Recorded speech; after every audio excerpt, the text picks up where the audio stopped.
안녕하세요. 오늘도 잠시 잠들기 전에 나누면 유익할 것 같은 내용이 있어서 한번 나눠보도록 하겠습니다. 먼저 이제 책 소개를 좀 한번 해드리면 이 책이에요. 그 연대 철학과 교수님 그리고 100세 정도까지 사신 교수님이세요. 그래서 그 최근까지 뭐 코로나 유행하기 전까지 뭐 여러 군데 이제 강연회도 다니시고 하시면서 뭐 유익한 말씀들을 많이 남기신 뭐 그런 분이십니다. 그래서 이분이 경험까지 포함을 해서 앞으로 우리가 어떤 것들을 겪게 될지 공통 분모들, 그러니까 뭐 대입, 취업, 그리고 뭐 결혼, 그리고 뭐 그 후의 생활들 뭐 이런 것들에 대해서 조금 이제 삶의 지혜 비슷하게 해서 이제 나눠주신 내용이 있어요. 아마 이제 경험과 여러 가지 주변의 관찰까지 다 통해서 조금 말씀해 주신 부분이라서 뭐 무조건 다 맞다고까지는 뭐 얘기할 수는 없겠지만 많은 부분 저희도 비슷한 고민을 하게 될 여지가 있는 뭐 그런 내용들을 나눠주셨기 때문에 거기에 대해서 한번 짧게 나눠보도록 하겠습니다. 뭐 수능 준비나 뭐 여러 시험 준비도 준비지만 뭐 인생 큰 틀에서의 어떤 공통적으로 비슷하게 갈 어떤 그런 것들은 알아두면 나쁠 게 없죠. 일단은 첫 번째로 처음에 이제 강연회를 이분 걸 제가 한 두 편 정도로 봤어요. 몇 년 전에. 근데 되게 좀 깜짝 놀랐던 게 막 동주영 동주영 하면서 윤동주 시인을 이렇게 말씀하시더라고. 100세 정도 사시니까 윤동주 시인 아시죠? 일제시대 때 아주 그 고결한 어떤 양심을 갖고 막 이제 자아 성찰과 반성을 막 하면서 어떤 이제 그 순수하고 어떤 그 깨끗한 어떤 청년으로서 이미 뭐 사진도 보면 사진도 잘생겼죠. 귀공자 타입의 어떤 저도 개인적으로 그래서 윤동주 시인을 좋아해서 뭐 동주형이 이랬다면서 얘기하시는데 뭐 차원이 틀리더라고요. 100세까지 사시니까. 근데 이제 이분의 이제 말씀 중에 또 많이 와닿았던 게 어떤 게 있었냐면 일단 몇 가지를 나눠보면 인생의 전성기가 75세 때 온대요. 상상이 가나요? 저희 보통 뭐 나이 뭐 서른 중반 40만 돼도 막 이제 인생이 꺾였다 뭐 내 인생은 거의 이제 늙은 내리막기야 이렇게 생각을 하는데 75세 때 인생의 전성기가 온답니다. 더 놀라운 건 뭐냐면 이 교수님 말고도 그 제러드 다이아몬드라고 굉장히 해외에 유명한 다전공자, 뭐 박사, 석사학위도 여러 개고 막 해서 되게 똑똑하신 분 있어요. 그분도 이제 나이가 되게 많으신데 그분도 인생의 전성기가 75세랬어요. 우연처럼 똑같이.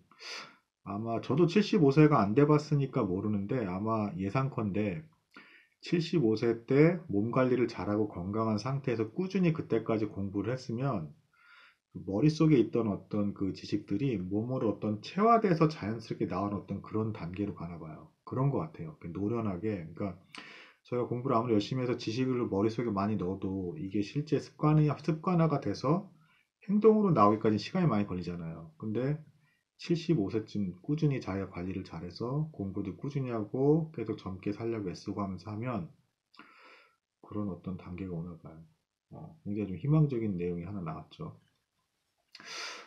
그리고 이제 그 또 한 가지는 좀 새드 스토리이긴 합니다. 특히 남성분들에게.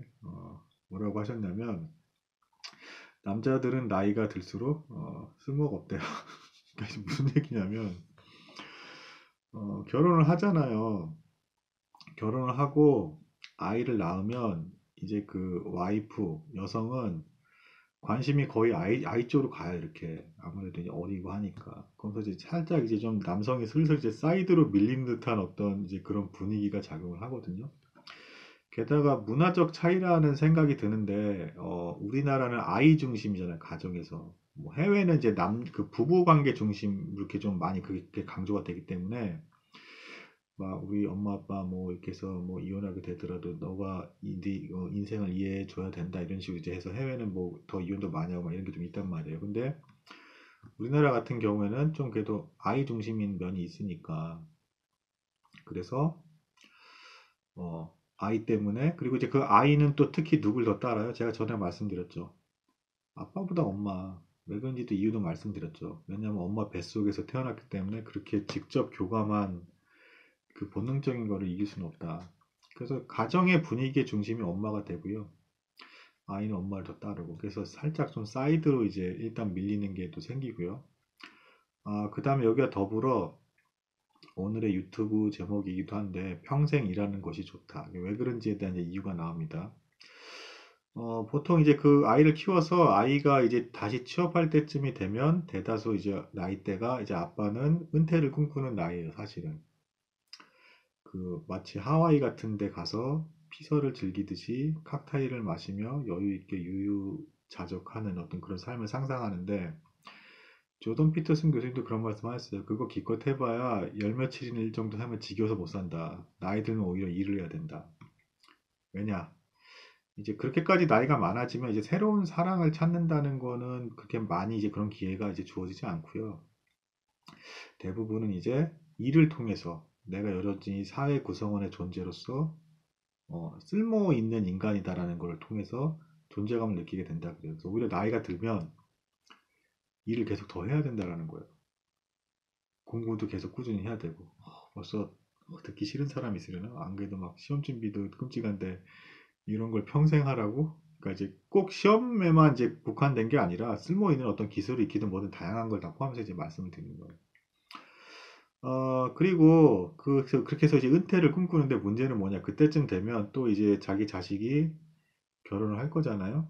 그러면 이제 또 손자, 손녀가 생기겠죠. 굉장히 경사스러운 일이긴 한데. 그래서 이제 와이프도 할머니가 되고 나도 할아버지가 되면 이제 그 와이프의 마음이 또 바뀝니다. 이게 무슨 얘기냐면 남편이 쉬었으면 좋겠다라는 그 마음을 가졌을 수도 있겠지만 이제 손자, 손녀가 생기는 순간 할아버지인 남편에게 더 일해서 돈을 벌어와라. 그 이유는 이제 손자, 손녀를 도와야 되는 거지 이제. 그리고 그 자기 자식도 이제 한창 힘들게 일할 때니까 도와야 된다는 거지. 그러면서 뭐 어떤 또 딜레마가 생기냐면 손자, 손녀를 돌보는데 그렇다고 할머니가 쉬는 게 아니에요. 또 쉬는 게 아닌데 이제 가족 구성원에서 손자, 손녀를 돌보는데 할머니를 찾는 거지. 이제 할아버지는 안 찾아. 그러니까 이제 이 교수님도 그 말씀하세요. 이게 나이가 들수록 할아버진 찾지 않는다. 쓸모없다. 그러니까 이제 차라리 그냥 일해라. 그래서 이 교수님도 막 강연에 다니시고 막 계속 일하시는 거죠. 안 찾는다, 남자가. 나이가 들수록. 할머니는 계속 찾지만 사방에서 찾아요. 가족 구성원들부터 벌써 엄마 하면서 여전히 막 이렇게 찾고 막 손자 손녀 이렇게 도움받고 물론 여자도 이렇게 할머니도 일을 하는 거죠. 하는 건데 가족 구성원에 속해서 좀 이제 좀 더 다정다감하게 있을 수 있는 거지. 남자는 이제 찬밥이야. 그때도 완전 차라리 일을 해라. 이게 현실이다. 그러니까 뭐 숨 막혀서 인생 그렇게 어떻게 살아야 하는데 뭐 막상 또 아이도 있고 또 아이 크고 또 손자 손녀까지 보고 하는 그거 자체가 사실은 즐거움이에요. 그리고 끝까지 또 내가 세상에 쓸모가 있다라는 어떤 그런 이제 존재감으로 또 살아가는 거죠. 뭐 그걸 너무 막 찬밥이 됐네 해서 슬퍼할 게 아니라 그러니까 이제 그렇게 생각을 해야지 이제 그 와이프가 할머니 할아버지가 됐음에도 불구하고 나를 끝까지 찬밥 대우를 한다 뭐 이렇게 생각할 게 아니라 점점 후순위로 밀리는 거지 이제 그 자식이 생기면 자식한테 이제 밀리는 거고 그 다음에 손자 손녀가 생기면 또 손자 손녀보다도 이제 가치가 없어진 건 이제 남편이 이제 점점 뭐지 사랑을 안 하는 게 아니라 이제 좀 후순위로 이렇게 생각을 해야 이제 덜 섭섭한 거죠. 어쨌든 굉장히 중요한 실체를 좀 말씀드린 것 같아요. 뭐 대한민국 사회 구조상 어쩔 수 없다 받아들이시고 평생 일할 생각을 해라.